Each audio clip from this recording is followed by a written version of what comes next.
I'm Colin McEnroe. You're about to hear another episode of Pardon Me, Another Damn Impeachment Show, where I think we have reached peak we can't possibly keep up with stuff, because we were making this show in real time, but we kept running into things like, I don't know, Lev Parnas introducing us to Robert Hyde and crazy Marie Yovanovitch plots and Mitch McConnell trying to restrict press access to the impeachment trial. But we did our best. We have great guests, talking in particular to Susan Hennessy and Benjamin Wittes, who have written, I think, the book right now on the dysfunction of the Trump presidency. So we have more to come right after this news.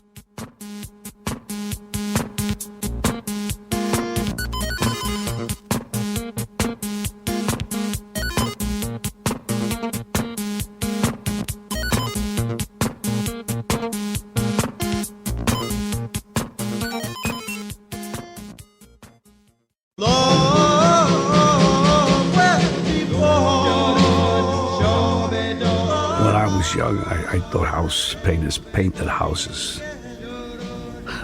What did I know?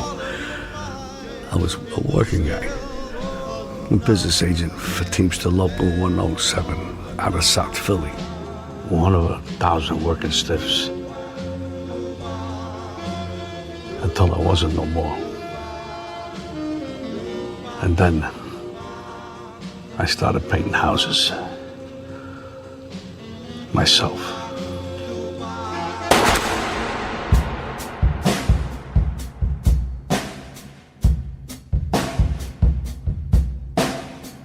The President of the United States, in using appropriated funds enacted in a bipartisan way by this Congress, funds that were meant to help the Ukraine fight the Russians. The President considered that his private ATM machine, I guess, and said he could say to the President, do me a favor. Do me a favor. Do you paint houses too? What is this? Do me a favor. So we have a situation that is very sad. Hear ye, hear ye, hear ye. All persons are commanded to keep silent on pain of imprisonment while the House of Representatives is exhibiting to the Senate of the United States articles of impeachment against Donald John Trump, President of the United States. Article 1, Abuse of Power. Using the powers of his high office, President Trump solicited the interference of a foreign government, Ukraine, in the 2020 United States presidential election. Article 2, Obstruction of Congress. Donald J. Trump has directed the unprecedented, categorical, and indiscriminate defiance of subpoenas issued by the House of Representatives pursuant to its sole power of impeachment. President Trump thus warrants impeachment and trial, removal from office, and disqualification to hold and enjoy any office of honor, trust, or profit under the United States. Do you solemnly swear that in all things appertaining to the trial of the impeachment of Donald John Trump, President of the United States, now pending, you will do impartial justice according to the Constitution and laws, so help you God? So, Madam President, the House's hour is over. The Senate's time is at hand. It's time for this proud body to honor our founding purpose. Wow. That was a great montage done by Jonathan McNichol, one of our producers here at Pardon Me, Another Damn Impeachment Show. I'm Colin McEnroe. That's what you're listening to right now. We have a great show for you. But first of all, I want to say, the week began, or at least earlier in the week, you had Nancy Pelosi quoting Robert De Niro. I mean, amazing, from The Irishman. And then you had a lot of pomp and circumstance, as befits an impeachment process. But at the end of the week, it got a little show busy again. President Trump named his impeachment team. Guess who? Alan Dershowitz, Ken Starr, and he already has Pam Bondi, the former Florida Attorney General, who you may remember declined to join a prosecution against Trump University after she got a campaign donation from the Trump Foundation. And so it's clear he doesn't have pomp and circumstance and formality in mind. He has impeachment apprentice in mind. Every few days he's going to fire one of them. Alan Dershowitz, you're fired. Go back to Martha's Vineyard. I think the other thing we know is that news stories will just keep appearing. Whether there are hearings or not this week, the General Accounting Office, a nonpartisan agency, said that President Trump broke the law in the way that he handled the Ukraine money. Ukraine announced that it is investigating the possible stalking of Ambassador Marie Yovanovitch. You have all this Lev Parnas stuff, Robert F. Hyde right here in Connecticut. So much of it is just coming out. It's going to change the face of the process every single day. Anyway, we've got a great show for you today. We're going to start with a conversation with a musician, Lara Herscovitch. She has a new album coming out called Highway Philosophers. She wants to talk about how musicians react to troubling times like these. You'll hear one of her new songs, USA, in this talk.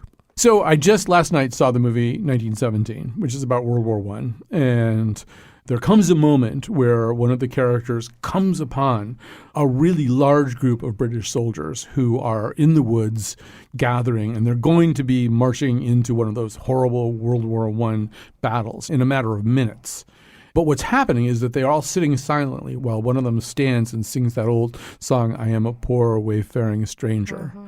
It feels like the right thing to do at that moment, because one of the ways we use music is for, I don't know, well, maybe you could comment on how we use music. I mean, there's a really wide range, I think, of the purpose that music serves. Mm-hmm. And there's something about these troubled times, if you will, that I feel very deeply are reminding us of the importance of coming together in song, whether it's to be reassured, whether it's to be, I mean, there's a long list of sort of purposes that music would serve. I think in that moment, it's a moment of mustering courage, mustering spirit, mustering connection.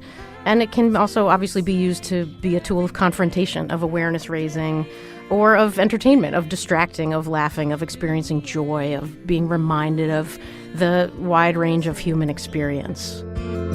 We are underestimated, undeterred, here to stay. Pins in the rafters from the rally yesterday. Learning to look each other in the eye. Power grid's gone down, so we live like fireflies. Don't look away, USA.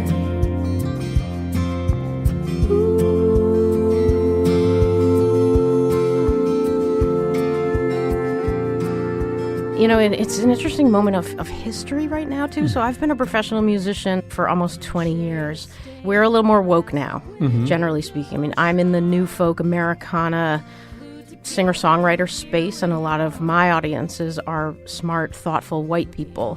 And what I'm finding is they're no longer, thank God, they're no longer surprised to hear about the problems of America that they weren't as aware of before this administration had been doing such a successful job waking up white supremacy and revealing the kinds of underlying problems in our social fabric that have always been there, but we privileged white folk have not always been as aware of them as we maybe you could argue should have been, but at least we're here now.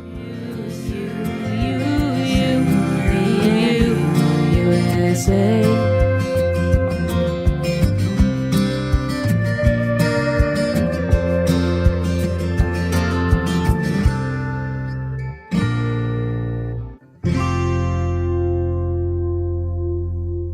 So we're very happy today to have guests whom we have coveted for quite some time. Benjamin Wittes, a senior fellow at the Brookings Institution, editor-in-chief of Lawfare, analyst for MSNBC, and the co-author with the next person I'm going to mention of Unmaking the Presidency, Donald Trump's War on the World's Most Powerful Office.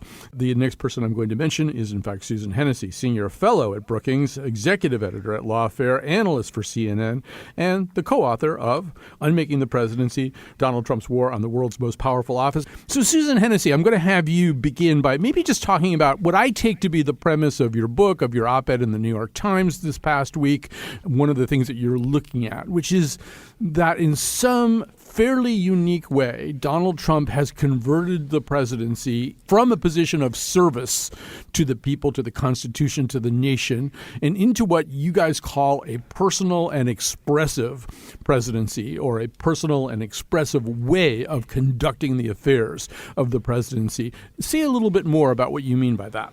Yeah, so we started with a premise in this book that Donald Trump really was putting an actual vision of the American presidency on the table. And it was a vision that we should take seriously.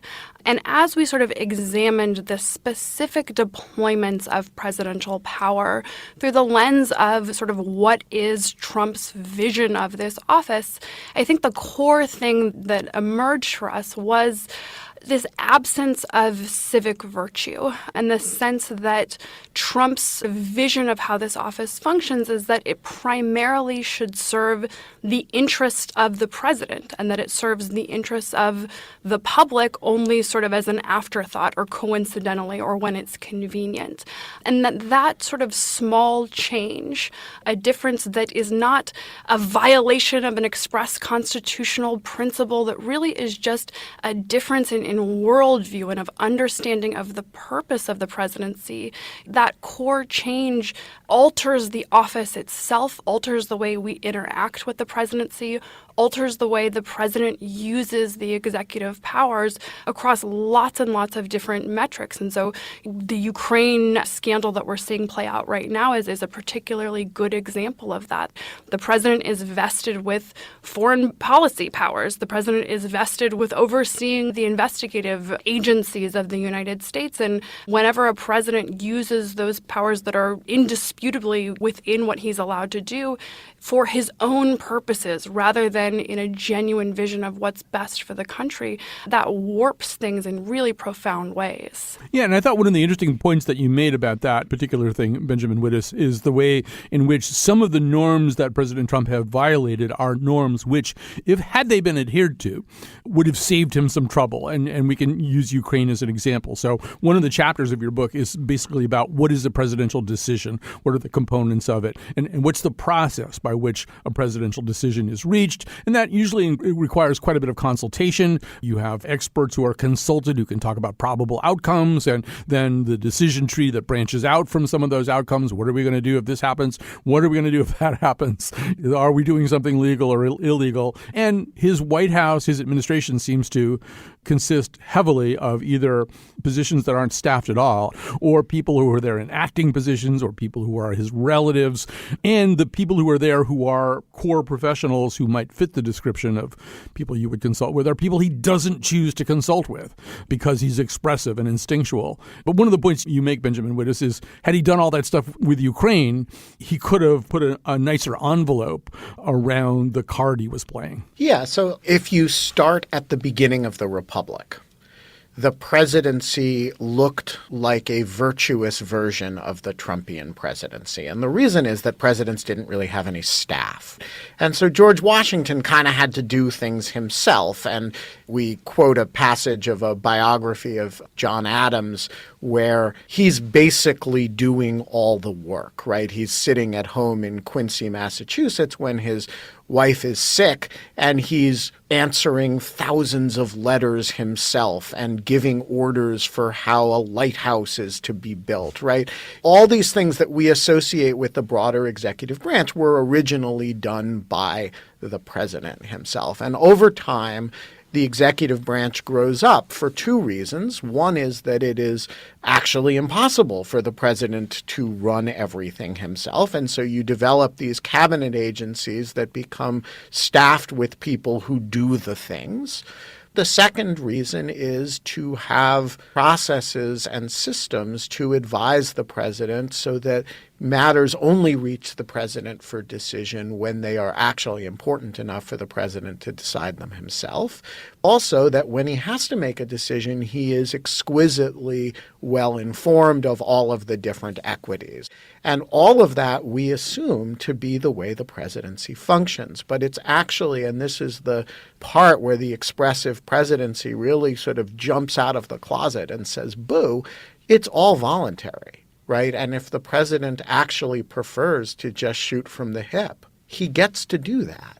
if he just prefers to say, okay, we're going to kill Soleimani now, or we're going to withdraw from Syria because I just had a conversation with Erdogan and he asked me to. He gets to do that. He gets to jettison all of these processes when he feels like it. And the Ukraine scandal is a good example of this. We expect that foreign policy is going to be conducted by foreign policy professionals who will advise their higher-ups, who will then maybe advise the president. And when the president gets on the phone with the president of Ukraine, he is going to say the things that U.S. policy has represented. And obviously he's in charge of that, but he's also guided by that. What we don't expect is for the president to ignore all the talking points he's given that his process has created and just say, hey, I really want you to do me a favor. Could you investigate my presidential opponent? But there's nothing that actually stops that. And so the point is that we've built up this process presidency through history because it works. But one thing it doesn't work that well at is expression and what we call the vanity plate elements of the presidency. And those are the things that Trump really, really cares about. That gets back to one of the other themes you've already mentioned in the context of Daniel Drezner's toddler-in-chief thread. Not only are his staff often as likely to thwart him as to aid him, but they often treat him as this out-of-control toddler in Pottery Barn just pulling stuff off the shelves. They're trying to save the world from him without him knowing it. And so there's a really interesting thing that you cite in the book. In 2018, he's about to go to a NATO meeting, and John Bolton, much in our minds these days, and for the first time ever, a force for moderation, is in his official capacity trying to get a NATO communique ironed out before the president gets there so that the president can't trash it or monkey wrench it. And he's trying to do it without the president knowing it. That's another pattern that you guys describe in the book, right? Right. In the formal structure of the United States government, the president manages the executive branch. In the reality of the Trump administration, the executive branch tries to manage the president. And the brilliance of Dan Drezner's toddler-in-chief thread, which for those listeners who have never seen it, it is now more than 1,100 tweets long, and each tweet is a clip of a news article in which somebody close to the president is talking about managing him the way you would manage a very small child. And each one, Dan writes on it, I'll believe the president is growing in his office when his staff stops talking about him like a toddler. When you look at the scope and scale of this thread of just hundreds and hundreds and hundreds of incidents in which people are saying things like, once he goes upstairs and turns on the television, there's no controlling him, or compares their own role to that of daycare, you realize the sort of tricks associated with parenting of small children are very much at the front of people's minds in terms of how they deal with him. And some of those tricks involve deceit, and some of those tricks involve deception, and some of those tricks involve praise and coaxing. None of them are things that we associated with staffing the president of the United States. We cite a bunch of examples in the book. Reporters have discovered over the years of staff removing documents from his desk secretly to try to prevent him from signing them, of, as you described, John Bolton trying to pre-engineer the NATO communique so that Trump doesn't show up and blow it up, of people using his schedule to try to prevent him from meeting with people. You know, all of these things that you would associate with the manipulation of a child or just an incompetent person, all being used as part of the day-to-day operations of the presidency, and being used that way quite unapologetically. You know, it's not like people are ashamed of what they're doing. And, of course, most famously, one senior administration official even wrote an op-ed in the New York Times anonymously about it, which he or she then turned into a book. This is a day-to-day feature of the Trump presidency. And one thing we try and take seriously in the book and to be clear about is this might sound like good news if you're someone who doesn't want the United States to impulsively withdraw from important trade agreements, or if you do not happen to agree with the president's particular policy whims that day. It can feel like a source of relief, thinking, okay, at least there's someone in the room that can take the letter off of his desk. The problem is that this is democratically corrosive stuff. And so whenever we think about the presidency as an office that changes over time and that the manner in which various presidents conduct themselves changes the nature of the office, these are not habits that we want to see cultivated in the executive branch. And so it is really difficult to be disciplined and think about, well, here's what might be a positive thing sort of as a policy matter or as a national security matter, or even just as a matter of the objective national interest. But whenever we're thinking about structural roles and democratic accountability and how we want to see the president interact with the executive branch and with other branches, this is something that we should be worried about. We should be worried about the president's accusations of a deep state, which of course are false, becoming a self-fulfilling prophecy over time. That is not something that you want to see in a healthy democracy. By the way, we're talking to, if you're just tuning in, Susan Hennessy and Benjamin Wittes. They are the authors of Unmaking the Presidency, Donald Trump's War on the World's Most Powerful Office. It's a book that comes out in a couple of days. So one of the things that I think you bring up that's really interesting is that certain theorists of the presidency, starting with Hamilton, would say that you want the presidency to be nimble. You want the president to be able to be a fairly unfettered actor who can get stuff done, who will not be a king, but will have the ability to act in a fairly unencumbered way. And that's part of the genius of the way the office is designed. The problem is that the checks on the office have to be there too. It seems as though we're running into a situation now where the checks don't work. I'd like to say you were right, except I think the problem is worse than you just described. First of all, let's start with the checks that Hamilton imagined, because the failure of those are really almost complete. The big protection that Hamilton imagined, and you're going to laugh when I say this because it so doesn't work, is the Electoral College. Because Hamilton imagined, he was very proud of the Electoral College, and his vision was that you would elect these people who would come together, and then indirectly, by electing these people, they would choose a president, and that would operate as a bulwark against the possibility that the masses might choose a demagogue. The Electoral College now operates in precisely the opposite fashion. The masses, the majority, did not choose this demagogue. The majority was wise to this situation. The Electoral College, which has become this automatic distribution of small state power, chose over the majority will precisely the sort of figure that the Electoral College was in fact designed to keep out.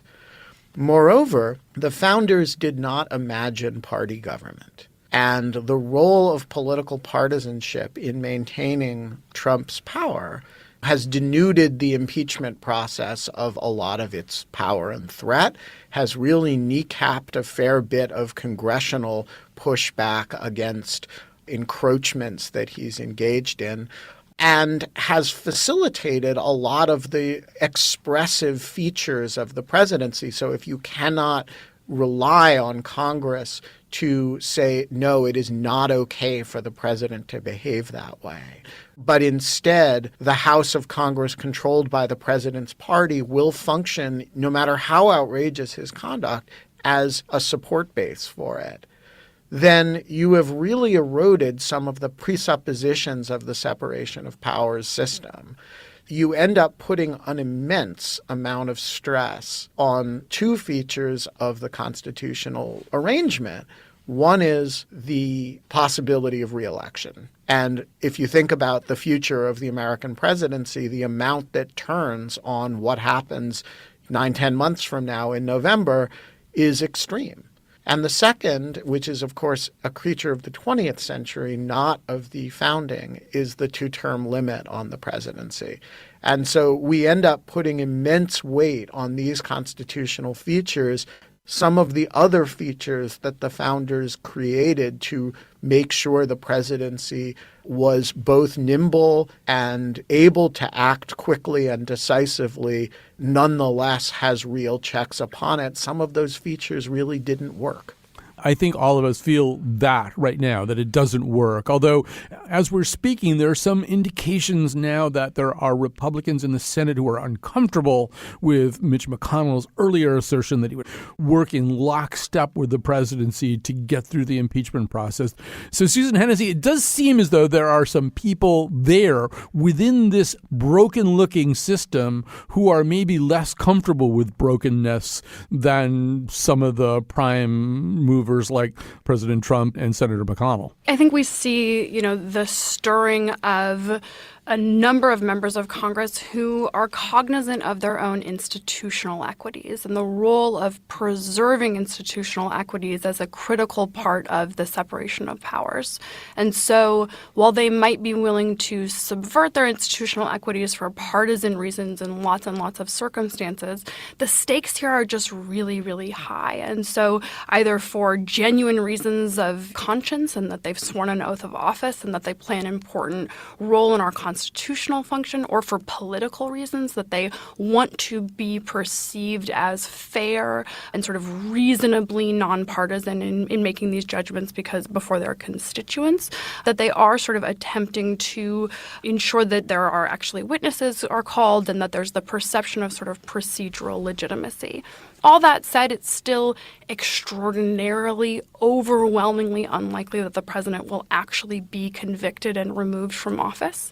So that doesn't mean that this is a failed impeachment. So one sort of interesting feature that we've seen emerge over the course of American history is that failed impeachments are the precedent of impeachments, that all impeachments and all previous impeachment have been failed impeachments, meaning being impeached without actual removal, and that itself is still a very, very important constraint, that it really matters whenever the House of Representatives says, we are defining this conduct as impeachable conduct. We're sending a message not just to this president, but to all future presidents, that this is the kind of thing that will get you impeached. And we're putting a marker down and we're saying, we draw the line here. And the political ramifications of that seem really, really big right now, but those will diminish over time, and the institutional and constitutional implications will actually grow over time and I think become increasingly important. Now, all of that said, I think what we have to recognize is that re-election here is ratification, and that the ultimate choice before the American people is going to be in November, and that we aren't just ratifying or deciding whether or not to ratify the particular policies of Donald John Trump. We are actually ratifying his vision of this office, how it should work, what its purpose is for, and who it should serve. And that whenever we look at the history of the American presidency, there are lots of presidents that break norms and do things that nobody ever did before. And some of those presidents are just blips, right? They do things and it was that way for a little while and then it kind of springs back and nobody ever tries it again. And sometimes presidents do things and it becomes the new norm. It actually alters the office forever. The mechanism by which we decide whether or not Trump changes to the office are blips or permanent is going to be whether or not he is reelected. And one of the important things to sort of keep in mind, both as we focus on the immediate question of impeachment and also, over the next year of the campaign, is making sure that we keep those questions clear in our minds and not get overly sort of lost in the weeds of very small sort of policy disputes. And there are larger stakes here.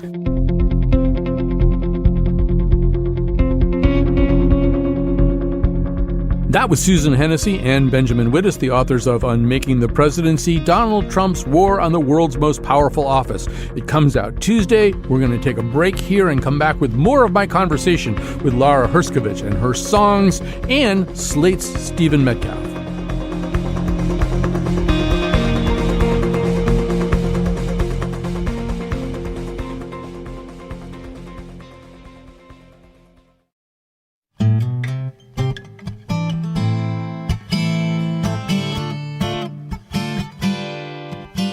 Midnight parking lot, drink up.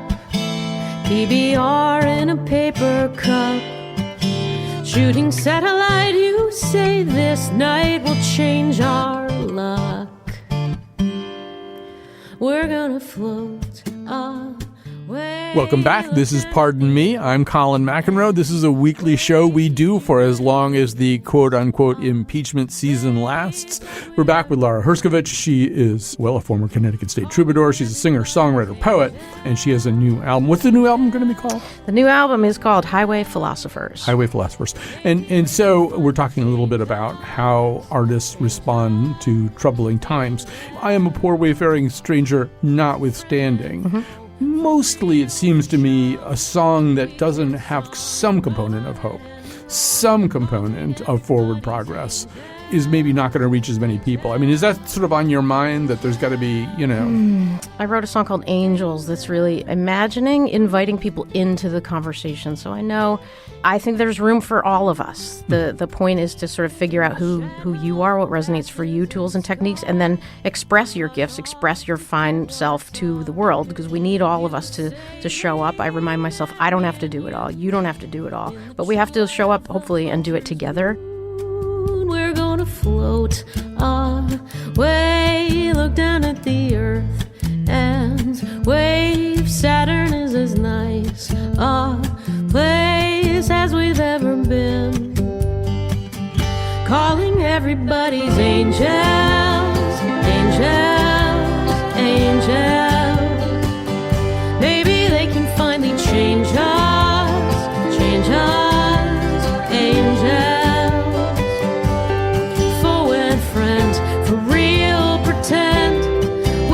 Strong, right and wrong, calling everybody's angels, angels, angels. One of the interesting things about the fire of transformation that this country is going through right now, it could still go lots of different directions, but I choose to believe that our better angels will show up. I'm seeing civic engagement waking up. I'm seeing the remembering that we need to link arms and get it done together, waking up in ways that I haven't experienced before in my entire lifetime.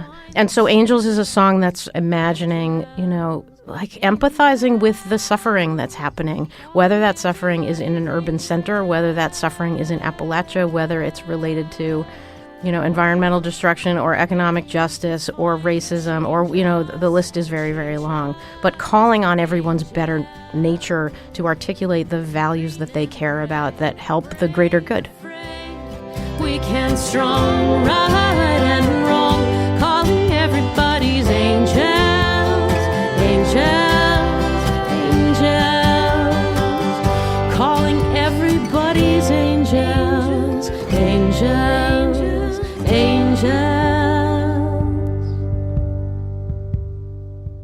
Given the focus of this particular show, as we try to meld a political process, a governmental process, with a set of cultural reactions to that process, it's kind of amazing and almost delinquent that we haven't had Stephen Metcalf on the show yet, but we do now. Stephen Metcalf is the host of the Slate Culture Gabfest. He is working on a long-awaited book about the 1980s, and he kind of specializes in exactly that kind of Asian fusion dish that we're talking about here.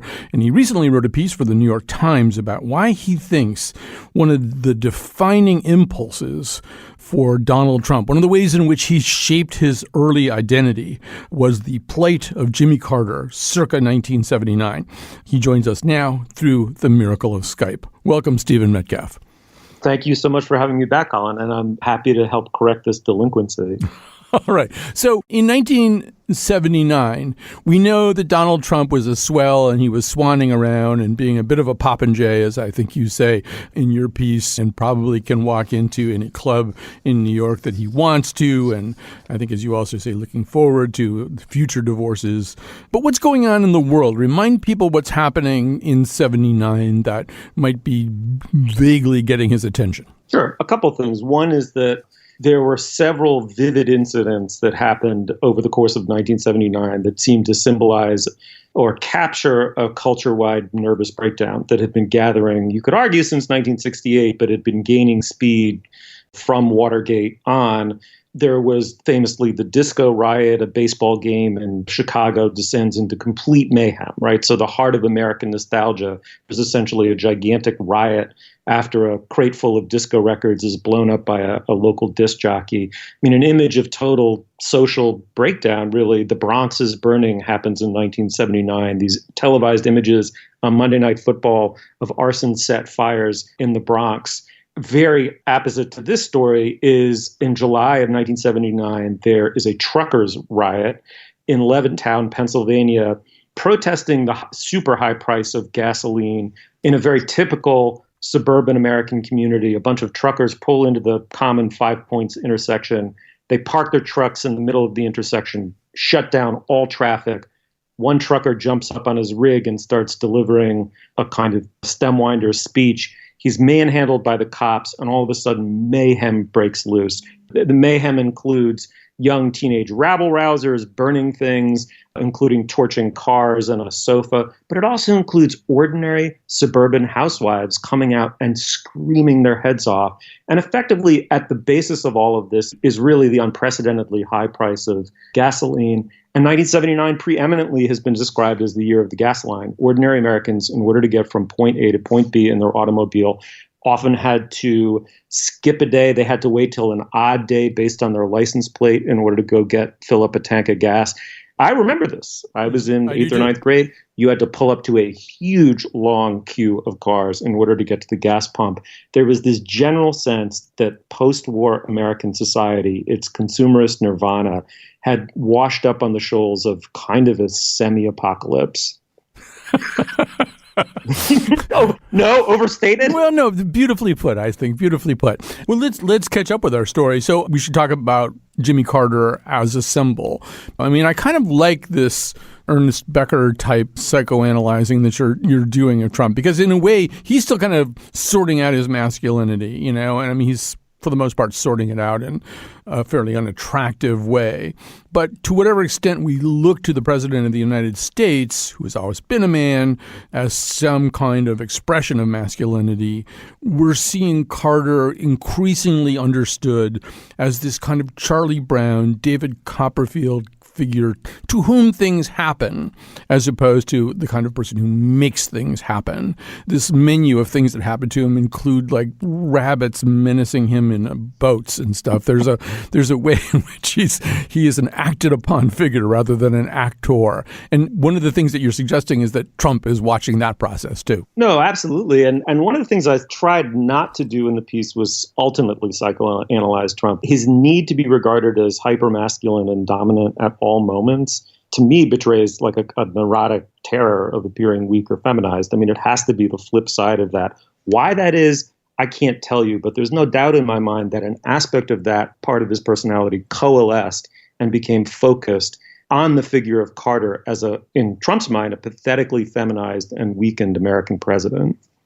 And so a part of this, of course, then does lead us to the Iranian Revolution. So kind of set that up for us, too. Sure. So, and I want to be clear in what I say next, is I'm talking about this sort of symbolic valence of the hostage crisis, and I don't in any way mean to trivialize it as a real event in which 52 Americans were held against their will in Tehran for 444 days. There was an enormous human cost to it. But to speak a little bit about its symbolic importance, it just seemed to take this society-wide nervous breakdown that was happening in America, our sense that the post-war order internally but also globally was deteriorating quickly. And Carter is a feminized or weak, or as you say, passive figure to whom things happened as opposed to an active, man of agency. All of it coalesces around the fact that in November 1979, a group of student revolutionaries surround, invade, and then finally take over the American embassy in Tehran as part of a revolutionary movement to overthrow the Shah, who is a kind of client dictator ally of the United States.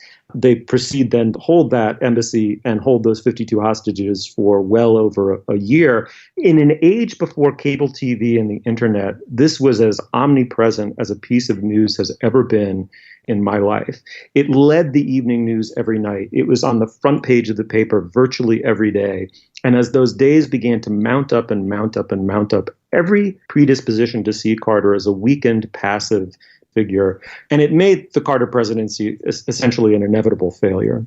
Right. I think there's also this sense then, first of all, we should say we are not imagining that this imprinted itself on President Trump's mind, because at one point he talked about potentially hitting, 52 sites in honor of, if that's the right word, of those 52 hostages. Yeah, clearly it was on his mind. I mean, the inciting incident for my piece was the killing of Soleimani. This was an overreaction that appeared to have flabbergasted the military establishment.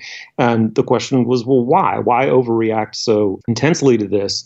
And Trump essentially gave away the game when he claimed in a tweet that, were the situation to get out of hand, he would target these 52 cultural sites explicitly as a kind of revenge for the 52 hostages. The thing that drove, I think quite plainly, that drove Trump to overreact and kill Soleimani was the surrounding of the American embassy in Baghdad, these chants of death to America, burning of American flags, and an embassy looking as though it's suddenly vulnerable to a mob. You don't need to be Donald Trump for these to be evocative of a turning point in the American self-image.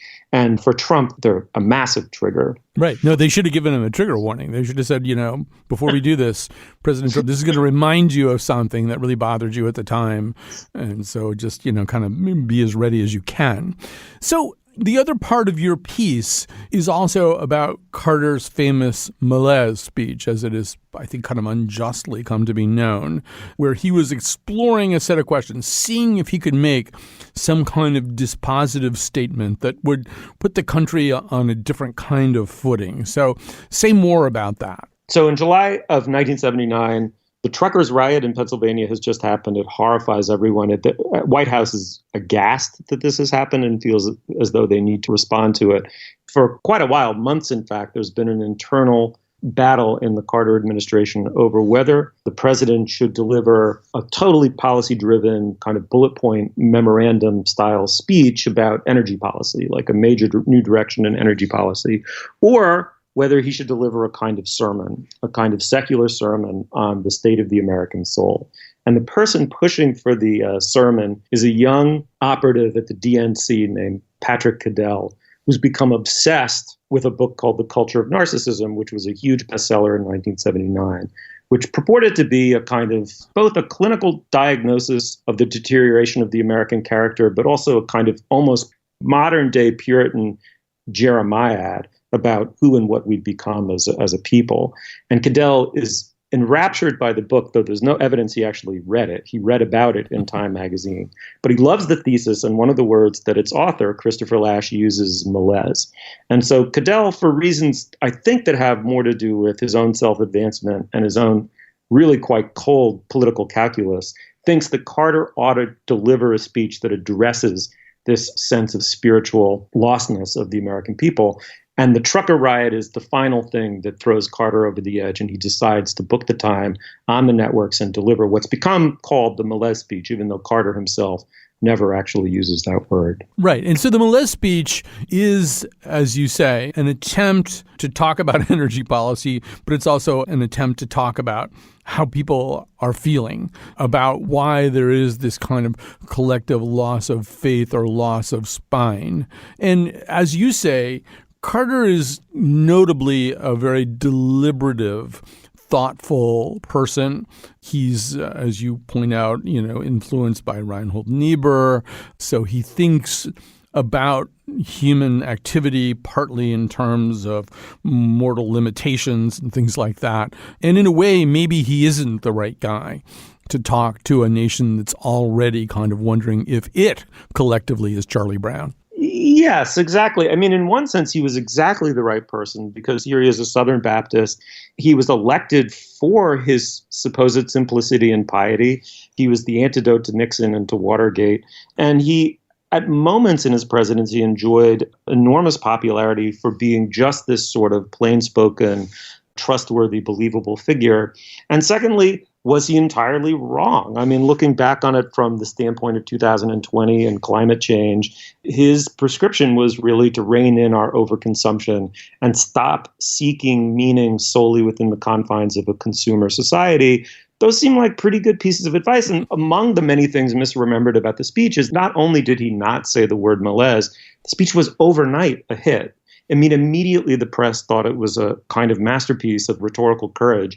And he got an 11-point bump in the polls. But as the hostage crisis kicked in, the malaise speech became a symbol of Carter's impotence. And it's over time been wrapped around his neck. So we wind up with these two competing versions of masculinity, one of which Carter embodies and the other of which Trump embraces. So the Carter version, interestingly, is a kind of quiet strength. I mean, I like to point out that among any recent president that I can think of, I mean, Jimmy Carter is the only person I would trust around a group of power tools. I mean, the only one who actually, has known working blisters, to use Elvis Costello's phrase, a guy who can build a house, swing a hammer, do all this kind of really male stuff, do it in a quiet way, not need to call attention to himself. And so that kind of sort of Gary Cooper, quiet, strong cowboy guy is more there in him. And then the bluster, the false strength, the quick resort to very flashy forms of violence, either over weaker opponents or in situations where you don't really risk your own physicality.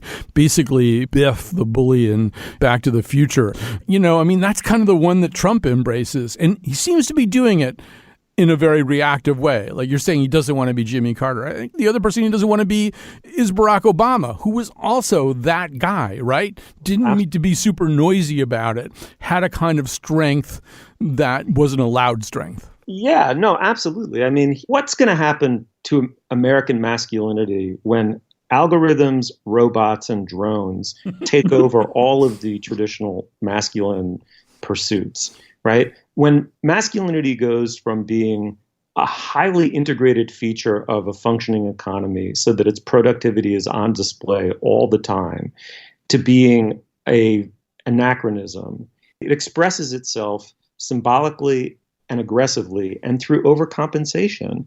And I think it's no accident that at a moment of general crisis in American masculinity, a blustering fool who evaded military service because of bone spurs is able to cast aspersions on men like John McCain and Carter, who did actually serve, who know what actual physical courage is like. And as you say, other men who actually have worked with their hands or accomplished something in the traditional masculine way, which Trump never has, and yet get away with it. I mean, that to me is the most remarkable thing. It must be that masculinity, A, is in crisis generally, and B, as one expression of that crisis, is going from being actual and pragmatic to symbolic and performative. It's not clear to me where that line points to, but nowhere not dark. So I just want to point out to you that until the robots become self-aware and slay their masters, people will own the robots. And the people who own the robots and the AIs and all this kind of stuff, they're still going to say, well, I'm not using my robots to build houses for the poor.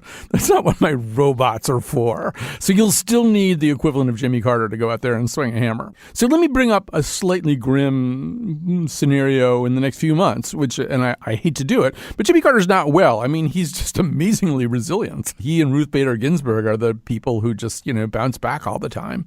First of all, when he dies, he's going to have the Baptist equivalent of the Assumption of Mary, right? I mean, the entire world. This is the guy who defeated the Guinea worm, as he always called it, the Guinea worm.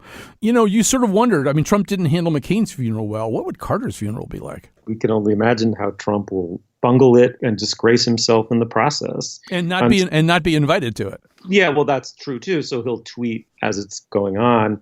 It's interesting to think about how people's public image and persona shifts over time according to the shifts in public mood, really what we need to believe about a person at a given moment. And so, this kind of chorus of relief that Nixon is gone and this mass projection of hope onto Carter as a kind of savior as it turns into a total symbolic, utter defeat, and to the point where it becomes a generational symbol for political defeat. I mean, the Republicans, we should say, have been running against Jimmy Carter for whatever it is now, close to 40 years. They've held up Carter as a symbol of the total failure of liberalism, falsely, in my view.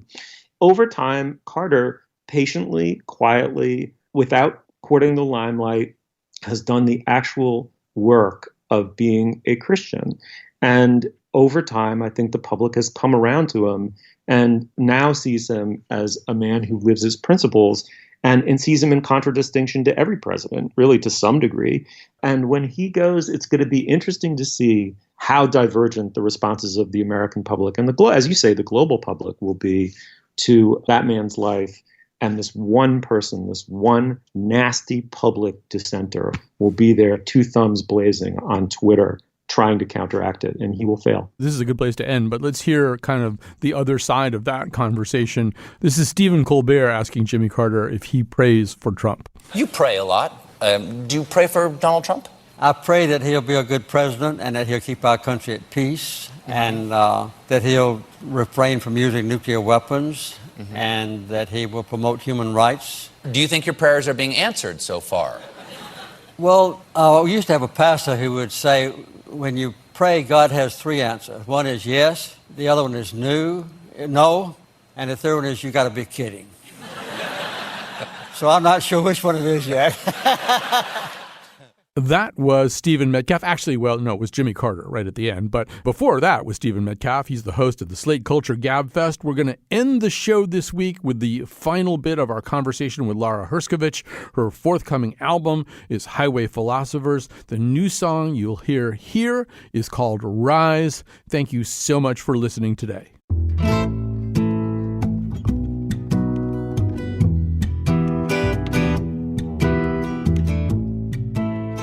It's also kind of interesting, you know, all of us are different ages. So I did grow up kind of in the late 60s, early 70s. There was a lot of, you know, very kind of iconic protest singing that was going on. You're a little younger than I am. And then there are people who are way younger now than either one of us.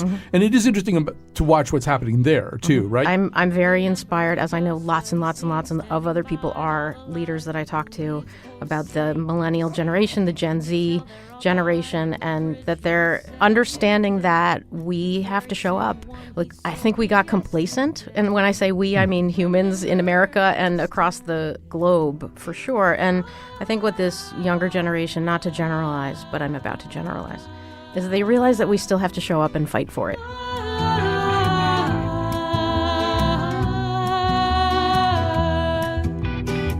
If you can open someone's heart and then deposit some of that information, or deposit a bridge from heart to heart, it's a really powerful position to be in, and it's an honor to do it. So I'm glad that music is coming back into favor in that way, that people are turning to it. I also feel like culturally we have forgotten how to be neighbors. We've forgotten how to come together in community. And I notice in my concerts anyway, I can't speak for other genres, but in the new folk singer-songwriter, like folk music, Americana space, people come together, and it's like a house of faith in that way, where just neighbors are talking to neighbors, and we're reminding ourselves that we're not isolated, and it can be a really powerful tool of healing and connection as well in that way.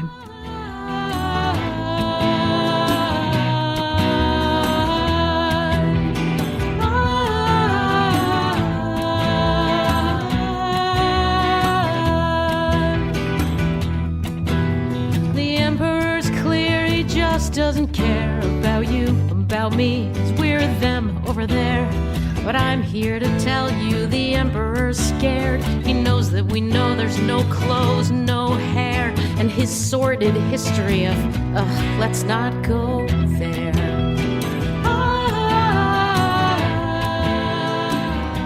That, again, was singer and songwriter and poet Lara Herscovitch. That's our show. Another episode of Pardon Me, Another Damn Impeachment Show is ready to go to sleep and wake up and turn into episode 8. I'm Colin McEnroe. This show was produced by Betsy Kaplan and Jonathan McNichol. Thanks this week to Chion Wolf and our executive producer, boss person, Catie Talarski. I should memorize titles, but I haven't. So far, we're on Connecticut Public Radio on Saturdays at noon, but who knows? Things change all the time. Mitch McConnell might say, you people have to be on at a different time from now on because I don't like it at noon. It bothers me. I like Wait, Wait, Don't Tell Me, and then I just take a nap. So who knows? We may be on at a different time. You can always find Pardon Me on your favorite podcast place. And thanks for listening.